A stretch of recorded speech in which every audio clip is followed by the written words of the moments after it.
Jangan lupa subscribe YouTube channel Metro TV News dan jangan lupa nyalakan notifikasinya.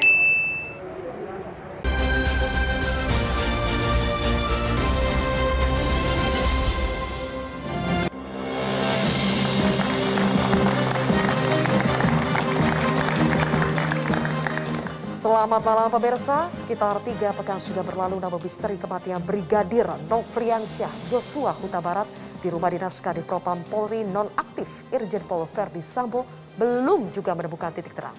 Otopsi ulang jenazah Brigadir Yosua untuk menjawab teka-teki penyebab kematiannya memang sudah dilakukan, namun hasilnya baru bisa diketahui sekitar 8 minggu lagi. Ini artinya drama misteri kematian Brigadir Yosua bisa terus berlanjut hingga akhir bulan September 2022 nanti. Padahal peristiwa meninggalnya Brigadir Yosua sebenarnya sangat mudah diungkap kalau saja tidak ditemukan kejanggalan-kejanggalan yang terendus ke publik. Kasus Brigadir Yosua menjadi pertaruhan bagi institusi Polri. Terlebih lagi Presiden sampai harus 2 kali bicara meminta agar kasus ini diusut tuntas dan transparan. Bagaimana menjawab misteri kematian Brigadir Yosua? Bersama saya Zilvia Iskandar, inilah kontroversi selengkapnya. Bongkar misteri kematian Brigadir Yosua.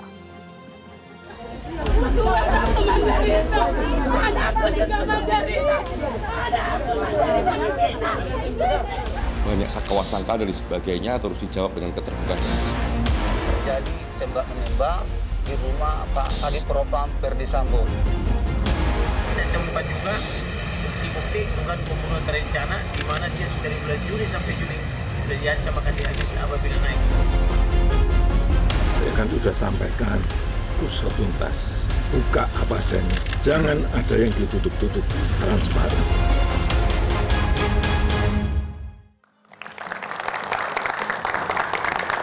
Ya, pemirsa, saat ini saya sudah bersama dengan Guru Besar Fakultas Kedokteran Universitas Indonesia yang juga ahli forensik, Profesor Herku Tanto. Selamat malam, Prof.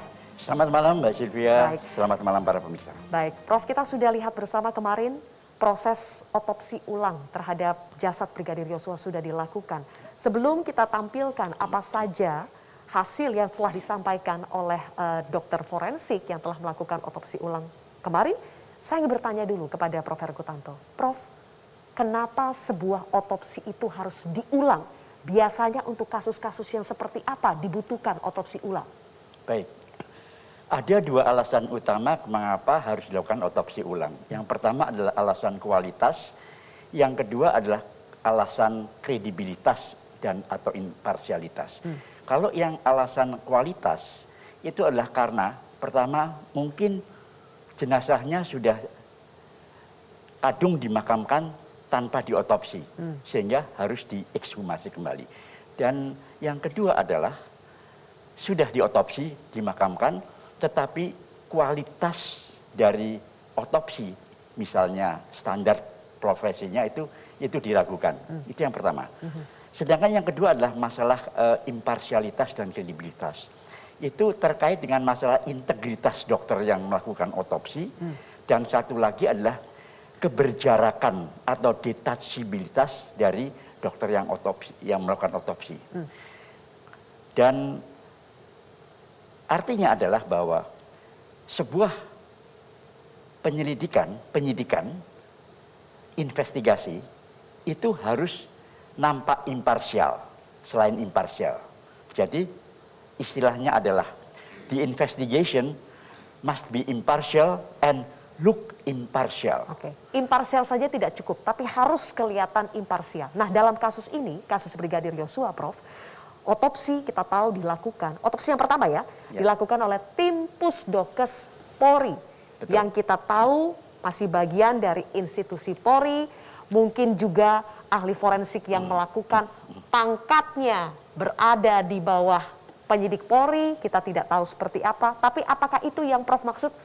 Detachment, ada keberjarakan. Seharusnya itu dilakukan oleh misalnya ahli forensik yang di luar institusi Polri sehingga bisa menghasilkan hasil otopsi yang imparsial. Benar. Jadi masalah keberjarakan atau detachment itu tadi, itu ada 2 macam. Yang pertama adalah functional detachment atau keberjarakan fungsional, yaitu institusi penyidikan dan terdakwa atau tersangka itu berada dalam posisi diametral. Sedangkan ahli harusnya di tengah. Bisa dibayangkan kalau dia itu ada pada institusi penyidik. Itu yang pertama. Yang kedua adalah detachment hierarkikal.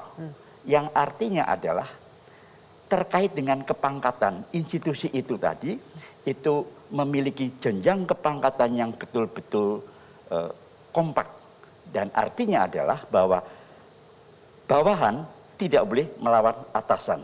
Bisa dibayangkan kalau hal itu terjadi. Walaupun katakan integritas dokter forensik itu tinggi, tapi nampak bagi dunia luar seolah-olah itu adalah tidak imparsial. Setidaknya itu yang nampak bagi keluarga dari Brigadir Yosua ya. Ketika otopsi dari Brigadir Yosua ini dilakukan oleh tim Pusdokes Polri yang merupakan bagian dari institusi Polri, maka netralitas atau imparsialnya itu diragukan. Karena itulah muncul otopsi kedua yang dilakukan oleh ahli forensik yang disebut independen. Kita akan lihat, Prof. Herkutanto, apa saja hasil yang dipaparkan oleh Dr. Ade Firmansyah Sugiharto selaku Ketua Tim Dokter Otopsi Ulang Brigadir Yosua. Pemirsa, disebutkan bahwa otopsi ini, Prof, memiliki beberapa kesulitan karena jenazah sudah diformalin dan sudah mengalami beberapa derajat pembusukan. Pertanyaan saya, kalau sudah diformalin, apakah memang akan lebih sulit dibandingkan ketika melakukan otopsi yang pertama? Ya, ketika jenazah itu diformalin, maka ada dua hal. Di satu pihak, jaringannya akan lebih awet, tahan terhadap pembusukan, tapi di lain pihak, dia akan lebih mengeras. Sehingga ketika dilakukan insisi atau pemotongan, itu akan lebih sulit.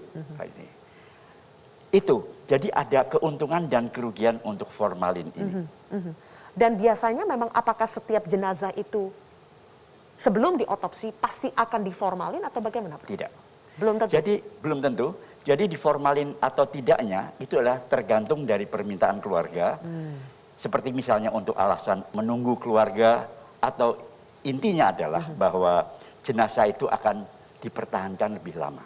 Oke, karena kita tahu jasad dari Brigadir Yosua ini harus diterbangkan jauh ya, dari Jakarta diterbangkan ke Muaro Jambi. Maka itu mungkin menjadi salah satu alasan kenapa harus diformalin. Betul. Yang kedua, disampaikan bahwa menemukan beberapa luka yang perlu dipastikan terjadi sebelum atau sesudah kematian. Nah, ini poin yang penting, Prof. Kenapa penting sekali untuk mengetahui apakah luka itu terjadi sebelum atau sesudah kejadian? Baik. Kita melihat bahwa pihak keluarga itu melihat adanya luka-luka selain luka tembak. Kita lihat di media massa. Dan untuk mengetahui apakah luka-luka itu terjadinya sesudah atau sebelum kematian, itu akan sangat penting. Karena apabila luka-luka itu terjadi sebelum kematian, maka arah penyidikan akan bisa berbeda. Apakah ini berarti ada dugaan, karena ada dugaan penganiayaan. Jika terbukti memang ada luka yang terjadi sebelum kematian, apakah itu berarti mengarah kepada penganiayaan, Prof? Segala macam kemungkinan bisa saja terjadi, tidak hanya penganiayaan, tapi hal-hal yang lain juga bisa terjadi. Antara lain adalah misalnya, kalau untuk mencari anak peluru misalnya, itu bisa saja dilakukan penyayatan. Ya. Itu adalah antara lain sayatan-sayatan yang sifatnya adalah postmortem atau terjadi setelah kematian. Oke, misalnya ada sisa proyektil peluru yang harus diambil begitu ya, Prof? Terpaksa harus disayat dan itu menimbulkan luka sebenarnya. Bagi keluarga Brigadir Yosua, ada luka-luka yang mereka sebut, orang awam menyebutnya sebagai luka sayatan. Karena itulah mereka curiga ada penganiayaan. Tapi Prof, pertanyaan saya adalah, apakah bisa dibedakan luka sayatan karena penganiayaan, benda tajam, benda tumpul, atau luka sayatan akibat otopsi untuk mengambil sisa proyektil? Apakah itu bisa dibedakan? Sampai tingkat tertentu, luka itu tadi bisa dibedakan. Apakah ini karena benda tajam atau kekerasan tajam, sayatan tadi, ataukah kekerasan tumpul? Kalau karena tindakan otopsi, itu adalah karena pisau, skalpel. benda tajam tadi. Itu. Oke, disebut juga bahwa beberapa sampel ini perlu dikonfirmasi lewat pemeriksaan mikroskopik. Kenapa butuh begitu, Prof? Baik. Jadi yang kita akan harus cari adalah bagaimana karakteristik luka tersebut.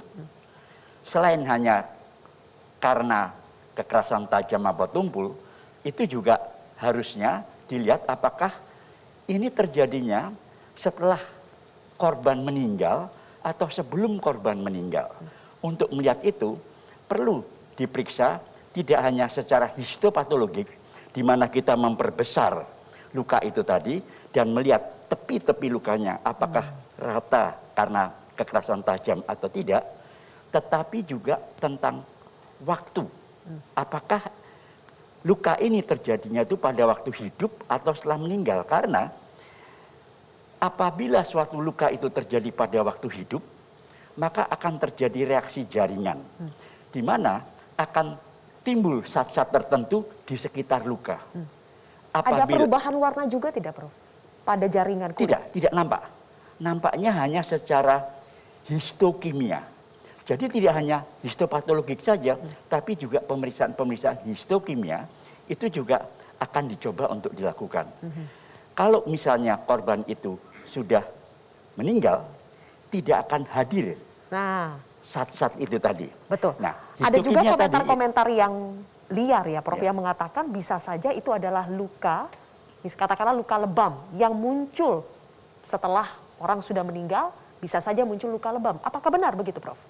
Maksudnya adalah luka memar. Kalau memar itu bukan luka terbuka ya. Memar itu biasanya adalah karena kekerasan tumpul. Pada waktu korban itu meninggal, kalau misalnya memar, itu sampai pada waktu tertentu, itu akan menetap, kemudian dengan berjalannya waktu akan hilang, dan tergantung juga pada posisi memar itu tadi. Oke. Dikatakan bahwa otopsi ulang ini membutuhkan waktu sampai 4-8 minggu untuk sampai kepada kesimpulan yang akan diambil oleh tim ahli forensik. Kenapa membutuhkan waktu selama itu dan apa yang akan bisa terjadi dalam waktu 8 minggu ini? Apakah ini akan mengubah arah penyidikan atau tidak, pemirsa? Kami akan kembali mengulasnya usai jeda. Tetaplah bersama kami di Kontroversi.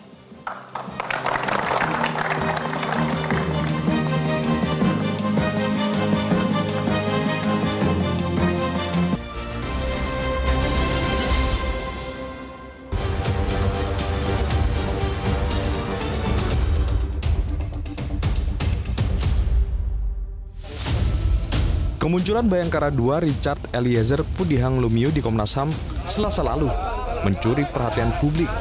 Ini lantaran kali pertama Barada Eliezer muncul di tengah proses penyidikan kasus kematian Brigadir Yosua. Barada Eliezer tiba di Komnas HAM sekitar pukul 13:25 mengenakan kemeja hitam dan dikawal polisi. Komisioner Komnas HAM Khairul Anam mengatakan, Ajudan atau ADC Kadif Propam Polri Nonaktif Irjen Pol Verdi Sambo, Barada Eliezer menjelaskan soal peristiwa penembakan. Namun saat ditanya awak media apakah Barada Eliezer mengakui atau tidak sebagai pelaku penembakan, Anam tidak memberikan jawaban tegas. Komnas HAM belum bisa memberikan kesimpulan berdasarkan jawaban para ajudan yang telah diperiksa itu. Hal yang sudah muncul di publik, termasuk semua soal yang sudah kami dapat, yang belum bisa kami umumkan di publik, kami uji dalam semua cerita itu. Termasuk kalau tadi ada, apakah ada ancaman dan lain sebagainya, itu juga jadi pertanyaan kami.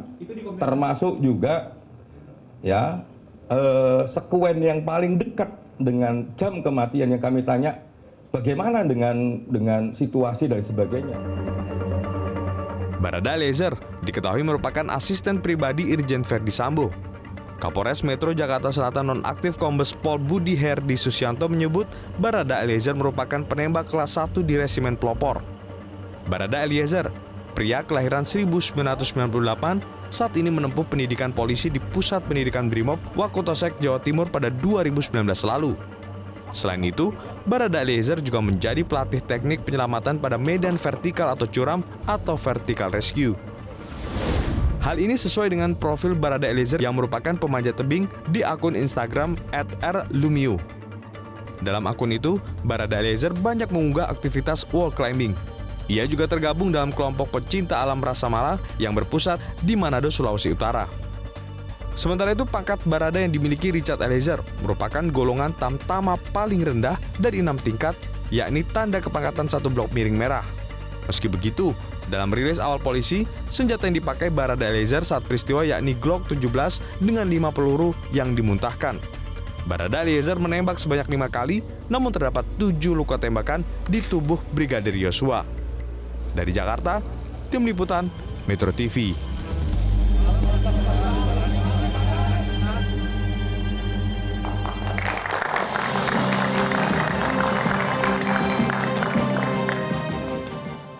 Pemirsa, Barada Richard Eliezer yang disebut-sebut sebagai orang yang terlibat tembak-menembak dengan Brigadir Yosua akhirnya muncul ke publik seperti Anda lihat tadi.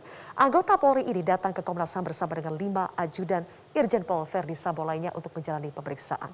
Barada E alias Richard Eliezer menjelaskan kronologi tembak-menembak yang akhirnya menewaskan Brigadir Yosua dengan detail dan runut. Namun ini baru versi dari Barada E yang kata Komnas HAM akan di-cross-check dengan saksi dan bukti lainnya.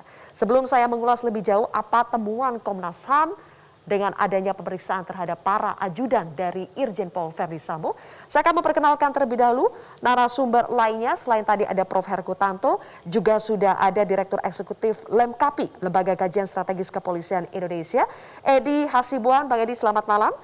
Dan nanti juga akan bergabung bersama kita adalah mantan Kabareskrim Polri, Komjen Pol Purnawirawan Susno Duaji, kemudian juga Komisioner Kompolnas Albertus Wahyu Rudanto, dan sudah bergabung melalui sambungan Zoom adalah Ketua dari Komnas HAM, yaitu Ahmad Taufan Damanik. Selamat malam, Pak Taufan. Selamat malam, Mbak Sylvia. Baik. Selamat malam, Bapak-Bapak semua yang ada di studio. Oke, Pak Taufan, kami sambil memutarkan rangkuman pemeriksaan Komnas HAM terhadap para ajudan ya. Saya ingin tanya ke Pak Taufan, mungkin ini juga pertanyaan yang paling banyak ditanyakan oleh publik. Apakah Barada E mengakui bahwa ia betul-betul menembak Brigadir Yosua? Iya, itu pengakuan dari Barada E. Dia menjelaskan secara kronologis Persidia ya. Gitu, Persidia, mereka setelah sampai tadi di rumah pribadinya Pak Sambo, kemudian di CCTV juga kelihatan itu, mereka kemudian menuju rumah dinas untuk isoman. Setelah itu dia naik ke atas, ke lantai 2, dia bilang masuk ke ruangan ADC, ruang tidur, untuk dia bersih-bersih di situ. Tiba-tiba dia mendengarkan suara teriakan dari Ibu Putri.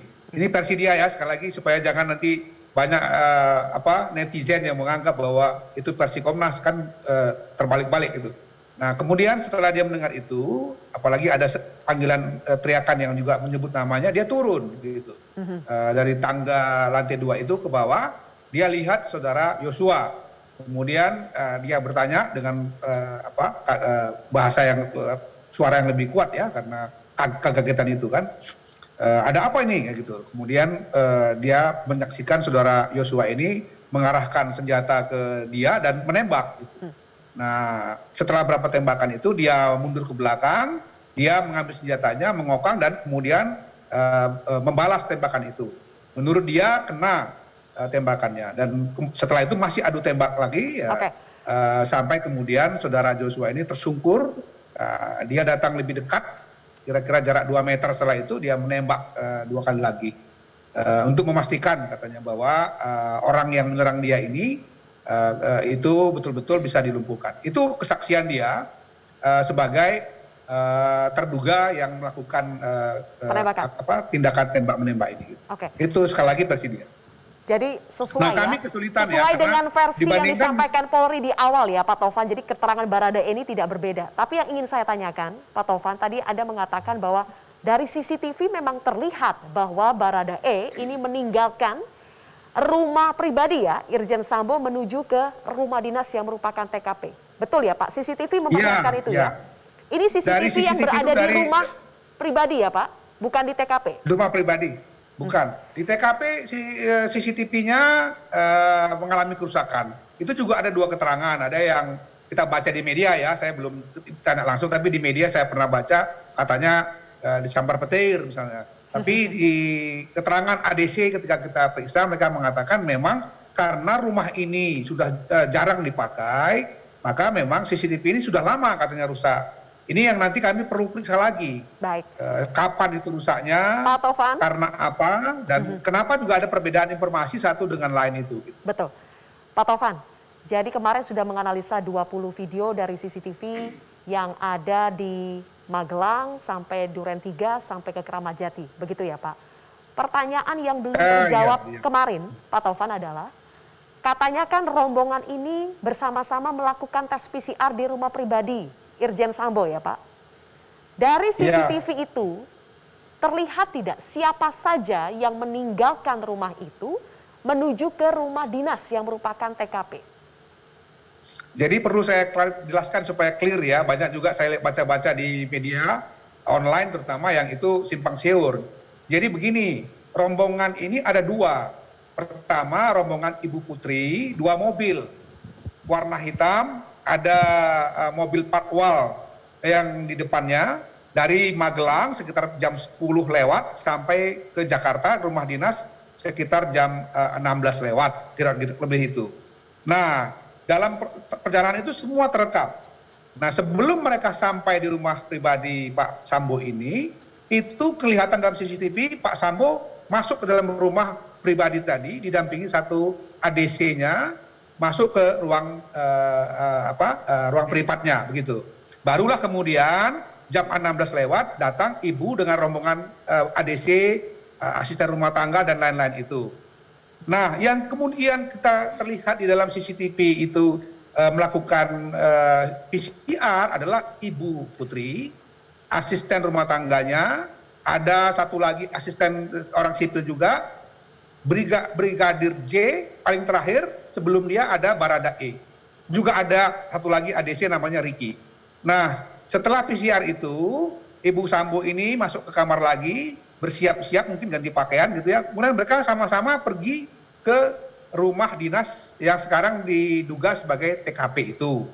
Nah, setelah berapa lama mereka pergi itu, kelihatan lagi Pak Ferdi Sambo itu keluar dari kamarnya, menuju mobil dia dan didampingi satu ADC dengan satu motor patwal bergerak gitu ke arah yang berbeda. Jadi memang bukan ke rumah itu, beda arahnya. Oke, juga didukung sebentar Pak Tovan. Tetangganya. Jadi Pak Sambo tidak terlihat melakukan PCR bersama, tapi terlihat meninggalkan rumah itu duluan ya? Enggak, datangnya duluan, perginya meninggalkan rumah itu setelah Ibu Putri meninggalkan rumah. Jadi dia belakangan. Jadi dia datang terlebih dahulu dan tetapi keluarnya belakangan. Memang dalam informasi yang kami dapatkan, Pak Sambo ini kan dari Jogja, naik pesawat gitu. Jadi berbeda dengan rombongan Ibu Putri ini. Ini mengklarifikasi yang selama ini juga beredar seolah-olah mereka Pak Ferdi Sambonya ada, Ibu Ferdi Sambo ada dan lain-lain itu bersama-sama. Tidak. Di 2 mobil itu tidak ada Pak Ferdi Sambo. Dia datang ke Jakarta, balik ke Jakarta itu dari kota yang berbeda, naik pesawat didampingi satu ADC-nya. Baik. Tapi intinya mereka sempat bertemu di rumah pribadi itu sempat bertemu semuanya ya Pak? Sempat bertemu, tapi setelah itu kelihatan Pak Ferdi masuk Ibu PC dengan ADC-nya itu keluar dengan para ADC, kemudian Pak Sambo juga pergi lagi ke tempat lain. Pergi lagi ke tempat lain, tapi kemudian dalam berapa menit dia berhenti. Kelihatan dalam CCTV itu berhenti. Nah, kenapa berhenti? Berusaha untuk balik mobilnya adalah keterangan dari penyidik bahwa karena dia mendapat telepon dari istrinya. Ada kejadian itu, sehingga dia memang kemudian jadi berbalik arah. Karena mobilnya sulit untuk berbalik itu ya, jalannya tidak terlalu besar, dia lari. Boleh disampaikan Pak Tovan, titik mobil Pak Sambo berhenti ketika mendapatkan telepon itu di mana Pak lokasinya? Masih di kompleks itu, tapi dia ke arah sebelah kiri gitu. Jadi berbeda dengan arah yang ditempuh oleh Ibu Putri dengan ADC yang mendampinginya. Itu yang kelihatan. Mendapat telepon itu karena apa Pak?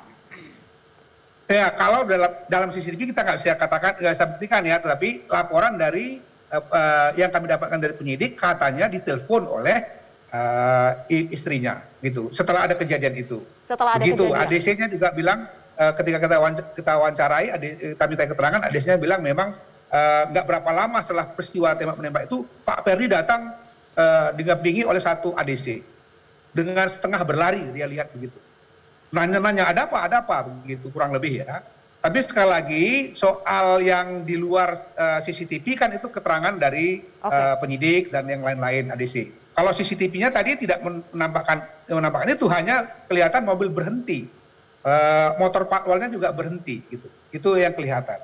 Berusaha untuk berbalik ke tempat semula, itu yang terlihat. Nah setelah itu CCTV menggambarkan memang ada. Pak Tovan, perbedaan ya, waktu ada antara mobil Pak Sambo berhenti karena mendapatkan telepon dengan Ibu PC meninggalkan rumah pribadi kemudian menuju TKP, itu berapa lama Pak?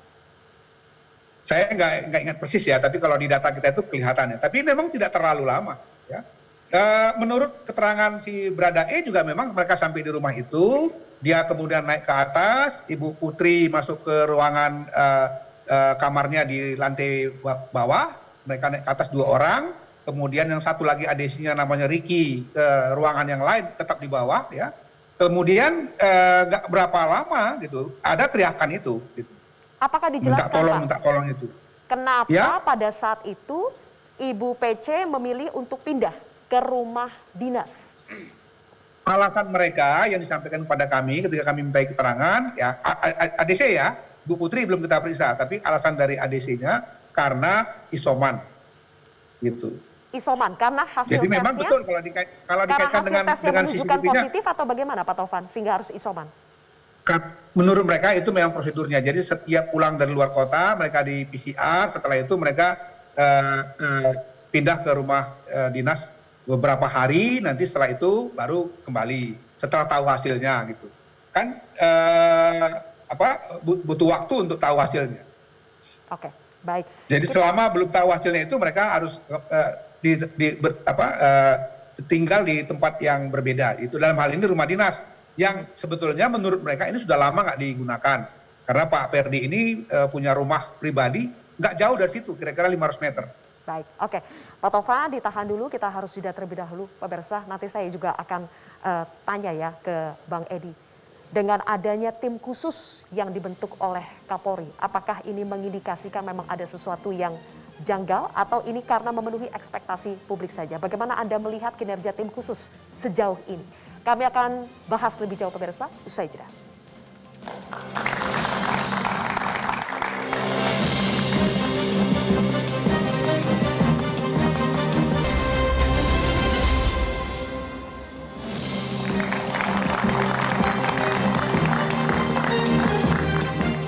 Bersama kami di Kontroversi. Bang Edi, sejak awal Polri sudah mengumumkan versi mereka bagaimana kronologi kejadian, motifnya juga disebut bahwa ini adalah pelecehan seksual, kemudian tembak-menembak, melindungi diri, sampai akhirnya dibentuk tim khusus dan ada otopsi ulang. Apakah ini memang mengindikasikan ada sesuatu yang janggal sehingga sampai dibentuk tim khusus, sampai ada jenderal yang dinonaktifkan? Bagaimana menurut Lemkapi? Terima kasih Ibu Jelvia ya. Memang kalau kita lihat kasus ini begitu banyak mendapatkan perhatian masyarakat. Begitu banyak mendapatkan sorotan masyarakat ya. Bahkan ketika diumumkan oleh Polri, pada saat itu banyak sekali kritikan. Banyak sekali misalnya keraguan masyarakat yang muncul. Kemudian banyak sekali misalnya masyarakat merasa tidak percaya. Apakah kejadian seperti itu? Melihat ada respon yang seperti ini, maka kita lihat kemarin Kapolri lalu membentuk tim khusus Polri ya. Yang tentu saja diketuai oleh Wakapolri, Komjen Pol Gatot ya. Kemudian juga saya kira dari situ ada juga Irwasum Polri, kemudian ada Kabareskrim Polri, kemudian ada juga Kabintelkam. Ya, para jenderal turun bintang 3 untuk menangani. Saya kira dalam sejarah baru kali ini ada tim khusus yang dibentuk oleh Polri sampai dibentuk diketuai oleh Wakapolri ya. Ini siapa namanya? Saya kira ini sangat luar biasa dan tentu saja kalau melihat daripada pembentukan ini pasti memiliki sejarah. Kenapa sampai seperti ini? Tentu ini adalah untuk menjawab harapan masyarakat tadi, untuk menjawab keraguan masyarakat tadi sehingga bisa menimbulkan trust kepada Polri. Karena masalah trust ini sangat penting. Dan ini pertaruhan besar. Iya, ini adalah pertaruhan besar yang harus dilakukan oleh Polri. Bagaimana meyakinkan masyarakat ya apa yang terjadi sesungguhnya. Kemudian kemarin kalau misalnya hanya dijelaskan oleh Polri, masyarakat nanti kurang mendapatkan kepercayaan. Maka saya lihat kemarin dibentuklah, diajaklah namanya Komisi Kepolisian Nasional, diajaklah namanya Komnas HAM ya. Dengan harapan ini semua nanti akan mendapatkan trust dari masyarakat. Ya, maka ya kemarin kita lihat banyak dilakukan koordinasi antara Polri, tim Polri ini dan juga Komnas HAM ya. Termasuk juga hari kemarin ada otopsi ya, tidak hanya melibatkan Polri, tetapi juga melibatkan para ahli forensik. Saya pikir dari UI juga ada, kemudian juga dari TNI juga ada ya. Artinya di sini adalah Polri ingin menunjukkan kepada masyarakat untuk menjelaskan apa sesungguhnya yang terjadi. Tentu saja memang untuk mendapatkan kepercayaan itu butuh dukungan dari di luar dari Polri sendiri. Oke.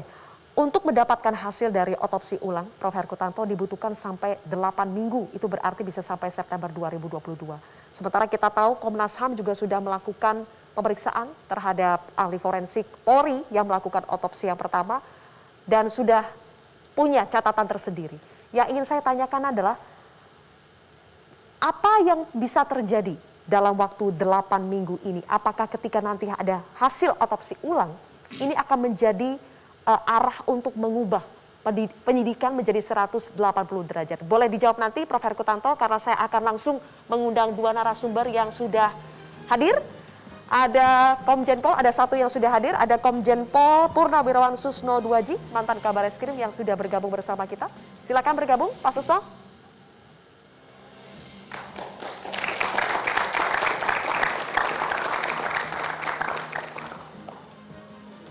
Baik, oke. Pak Susno, silakan. Baik. Oke, sambil menunggu Pak Susno bersiap-siap, Prof. Herkutanto juga bersiap-siap, kita jeda lagi pemirsa, kontroversi akan kembali sesaat lagi.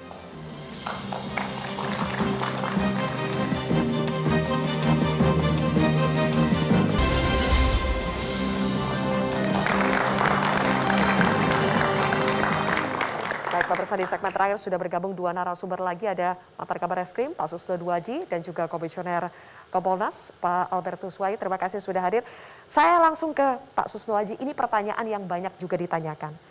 Baradae sudah muncul dan disebutkan dia menggunakan senjata Glock 17. Iya. Glock 17 digunakan oleh seorang tamtama. Lazim atau tidak, Pak Susno? Ya, kalau mau dikatakan tidak lazim, ya tidak lazim. Tapi kalau mau dikatakan lazim, asal memegangnya itu resmi, pakai surat, dan dia memang sudah teruji untuk memegang itu. Dan dikatakan di media dan di beberapa tempat bahwa dia adalah memang layak karena jago tembak. Kata atasannya dan kata ada sertifikat katanya. Nah, tapi ini tidak cukup dengan katanya, dia harus diuji, diberi senjata itu, kemudian dikasih peluru sejumlah yang dia tembakkan, diberi sasaran, menembak dalam kondisi yang dia juga menjadi sasaran tembak, apakah bisa masuk semua atau tidak. Nah, mendekati kondisi nyata ya. Kalau memang dia masuk semua, dalam keadaan kondisi seperti itu, dia terancam berarti dia memang jago tembak. Jadi soal lazim apa tidak, tergantung situasinya. Tergantung situasinya. Ya. Tapi apakah biasanya Glock 17 itu selalu dibawa, Pak, oleh seorang tamtama? Ya, kalau dia sedang bertugas, misalnya mengawal pimpinannya, kalau dia memang pengawal, ya dibawa. Tapi pada waktu itu, dia kan di rumah. Baik. Nah, di rumah ya, saya nggak tahu kalau di rumah. Oke, Pak Susno, sudah dibentuk tim khusus, ada otopsi ulang, Komnas HAM juga sudah bekerja. Ya. Ini pertaruhan yang besar untuk institusi Polri. Apakah membuktikan ada kebohongan besar yang dilakukan di awal atau tidak? Menurut Anda ini akan mengarah kemana? Apakah terlalu besar juga pertaruhannya apabila betul-betul faktanya dibuka ini? Jadi kita lihat saja dan bersabar saja menunggu hasil otopsi kedua. Apakah hasil otopsi kedua ini sejajar atau sama atau mirip dengan yang pertama? Kalau sejajar mirip yang pertama berarti dua-duanya bisa kepakai. Tapi apabila dia berbeda dan berbedanya jauh sekali, maka ini reputasi daripada dokter yang melakukan otopsi ini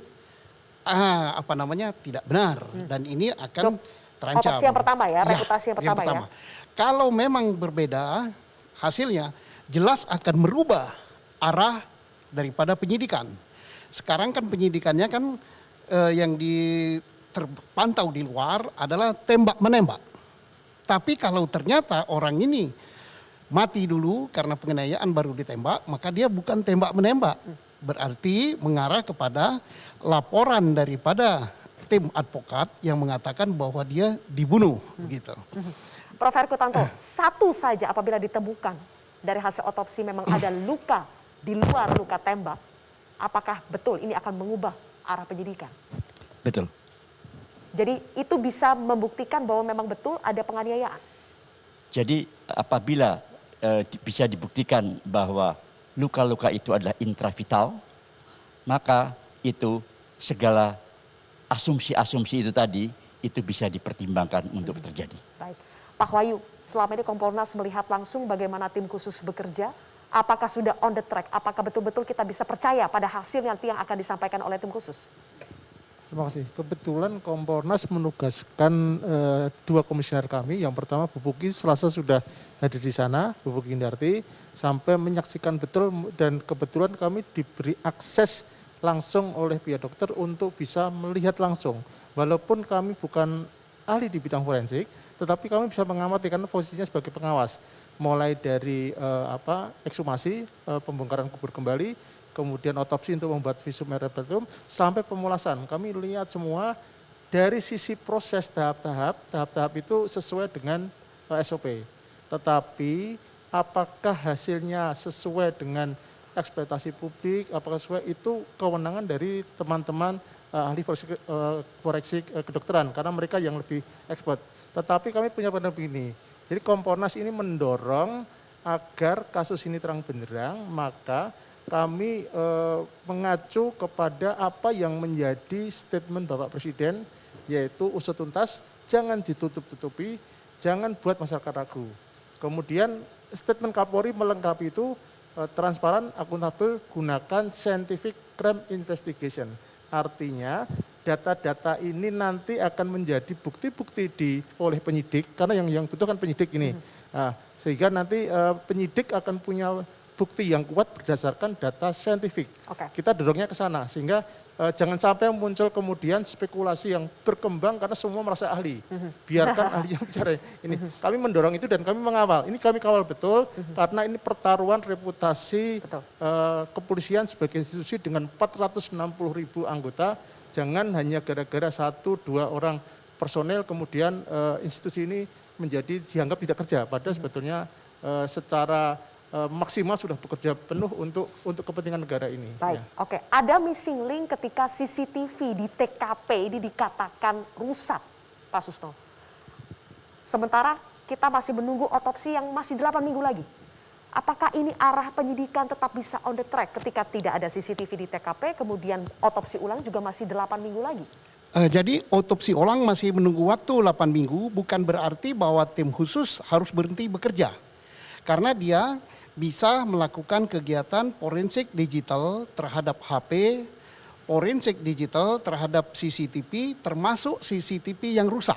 Itu kan bisa nanti diberikan kepada pakarnya forensik digital, apakah rusak benaran, apakah benar rusaknya itu 2 minggu yang lalu, apa betul rusaknya itu pada saat 1 hari sebelum kejadian, apakah rusaknya itu rusak karena memang rusak atau rusak karena dirusak. Ini yang akan menjawab itu nanti ada ilmunya, yaitu forensik digital. Baik, oke. Saya kembali ke Pak Tovan, karena Komnas HAM juga melakukan pemeriksaan digital forensik, ya Pak. Apakah Komnas HAM bisa membuktikan CCTV di TKP itu betul-betul rusak atau dirusak? Dan yang kedua Pak Tovan, apakah dari hasil pemeriksaan digital forensik dari telepon genggam, memang betul ditemukan adanya dugaan, adanya ancaman-ancaman seperti yang disebutkan oleh kuasa hukum Brigadir J?